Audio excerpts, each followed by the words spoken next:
بسم اللہ الرحمن الرحیم۔ السلام علی من اتبع الہدا۔ ہدایت کی اتباع کرنے والوں کو راحت دو جہاں قرآن چینل کی طرف سے سلام عرض ہے۔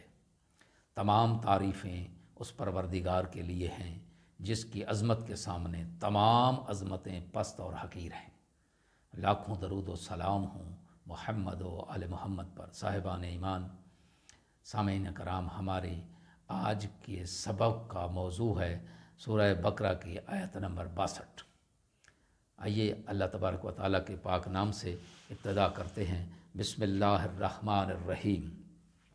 ان الذین آمنوا والذین ہادوا والنصارى والصابئین من آمن باللہ والیوم الآخر وعمل صالحا فلہم اجرہم عند ربہم ولا خوف علیہم ولا ہم یحزنون۔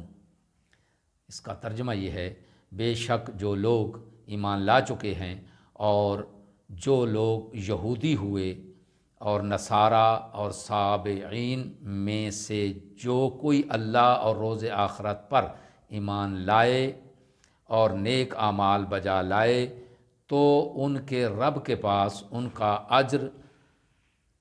اجر ہے اور انہیں نہ کوئی خوف ہوگا اور نہ ہی وہ غمگین ہوں گے۔ آیت مجیدہ میں استعمال ہونے والے الفاظ کے معنی، ان میں پہلا کلمہ یہودی حضرت یعقوب علیہ السلام کے بڑے بیٹے یہودا کے نام سے مشہور ہیں۔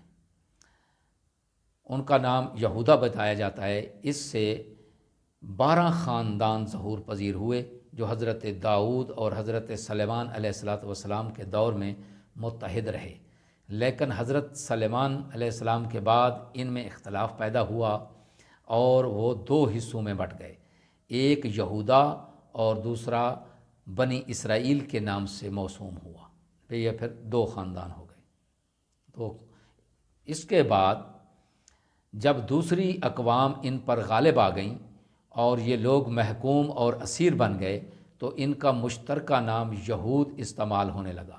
اسلام سے صدیوں قبل یہ نام زبان زدِ خلائق ہو گیا تھا۔ اگلا کلمہ جو ہے وہ ہے نصارہ۔ نصارہ حضرت عیسیٰ علیہ السلام کی پیروی اور ان کی نصرت کرنے والوں کو نصارہ کہتے ہیں۔ وجہ تسمیہ اس کی یہ ہے کہ اصحاب مسیح نے حضرت مسیح علیہ السلام کے سوال کے جواب میں یہ کہا تھا کہ نحن انصار اللہ، سورہ آل عمران میں ہے کہ ہم اللہ کے مددگار ہیں۔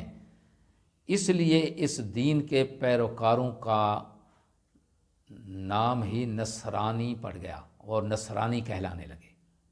یہ وہی نصارہ ہیں۔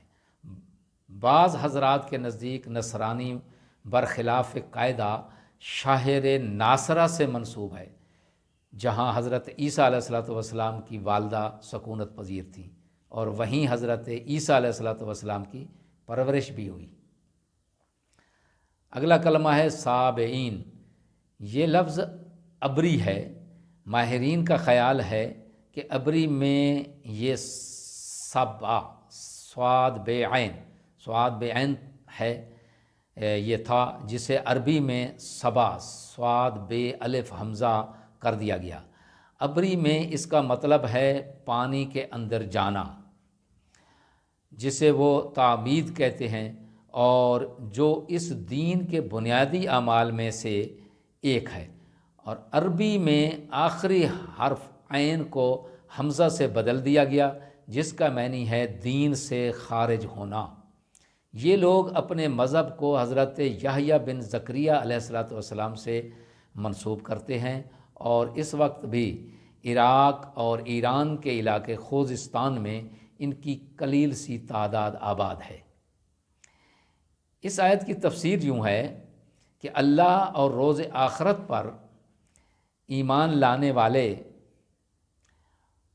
اور اعمال صالح بجا لانے والے، خواہ مسلمان ہوں یا یہودی یا عیسائی ہوں یا صابی ہوں، جس ملت اور مذہب سے تعلق رکھتے ہوں انہیں اجر و ثواب ملے گا، ان کے لیے نہ تو کوئی خوف ہوگا اور نہ کوئی غم، یعنی اپنے زمانے کے برحق نبی اور اس کی کتاب پر ایمان لانے کے بعد عمل صالح بجا لانے والا نجات پائے گا۔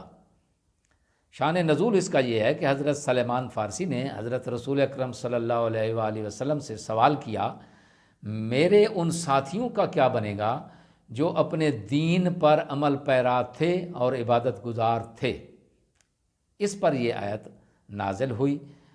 ابتدائے اسلام میں یہ سوال بہت سے مسلمانوں کو درپیش تھا کہ وہ دین مسیح کے پیروکاروں کے آباء و اجداد کا انجام کیا ہوگا، اور ان کی تشفی کے لیے یہ آیت نازل ہوئی کہ اگر وہ اپنے مذہب کے مخلص پیروکار اور عبادت گزار تھے تو وہ نجات پائیں گے۔